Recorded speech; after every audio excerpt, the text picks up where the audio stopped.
Have you ever stopped to think about the powerful moments in life where you're faced with a choice? It's like standing at a crossroads. At every point, we're offered paths, some easy, some hard. We often forget to look closely at the choices that truly matter. When you reflect on your life, think about the moments when you called on Allah, whether it was through the prayers of the Quran, the du'as of the Prophet, sallallahu alaihi wasallam, or even in the quiet moments of reflection in your heart. These aren't just words. They're powerful lifelines between you and your Creator. They're deeply connected to who you are, what you've done, and what you are yet to do. I remember growing up, there was a phrase we often heard, "What would Jesus do?" It was a guiding thought, a way to reflect on decisions. But now, looking at the example of the Prophet Muhammad, sallallahu alaihi wasallam, it's even more profound. He wasn't just a teacher of wisdom. His every word and action was divinely inspired by Allah, our Creator. If we want to know how to live, we need to look at how he lived, how he would call upon Allah, how he would interact with others, how he submitted to God's will in every aspect of his life. The verse from Surah Al-Baqarah 2-207-209 speaks to this reality, the truth of human beings and the essence of devotion. It mentions those who go beyond mere belief, those who give their lives to please Allah. It's not enough to simply believe in Him. True devotion comes when we surrender ourselves completely to His will. It's not a halfway commitment. Then Allah calls out to us, "O you who have believed, enter into Islam wholeheartedly." He doesn't want us to dip our toes in. He wants us to dive in with everything we have, surrendering every part of ourselves to Him. Whether you were born into Islam or embraced it later, it's that moment of total submission where everything clicks. You know, deep in your heart, that this is the path for you, the one that brings peace, meaning, and purpose. But here's the thing. When you decide to walk this path, you're not alone. There are forces that will try to pull you off course.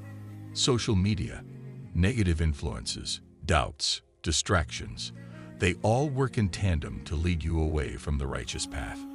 In moments of weakness, they will whisper to you, "Is this really the best way?" But if you remain firm, even in the face of challenges, you know that Allah is always there, guiding you through it. Even when you slip, His mercy is immense, reminding you that He is Al-Aziz, the Almighty, and Al-Hakim, the All-Wise. His plan is always for your benefit, even when you can't see it. Now, let's talk about another powerful moment, the human challenge of truly understanding what's good for us. In Surah Al-Baqarah 2-216, Allah addresses something we all experience, emotions. There are things we love, things we desire, yet some of these things are harmful to us. We don't always see it at first. Our emotions, our hearts, they get the better of us. But Allah knows what's best, and that's the real challenge of faith, learning to trust that His guidance is always in our best interest. Think about it. There are times in life when you make decisions based on emotion.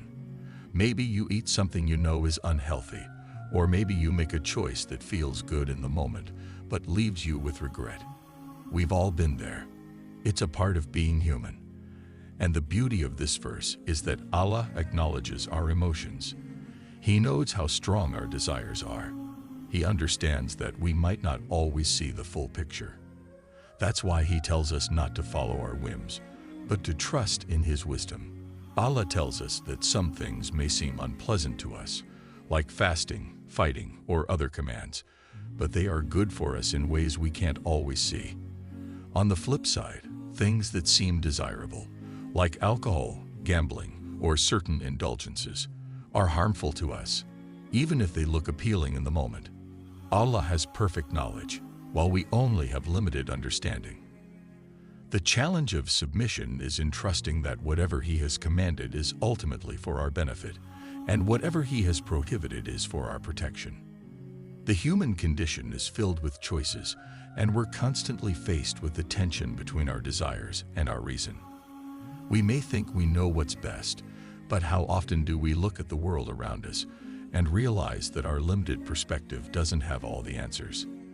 We see the global issues, the suffering, the problems that humanity faces, and when we take a step back, we see that it all comes down to this: the human being has often ignored Allah's guidance. But here's the core of the lesson: all that Allah commands is good for us, in this life and the next. When we truly trust in His wisdom, we don't need to question why He forbids certain things or why He commands us to act in specific ways.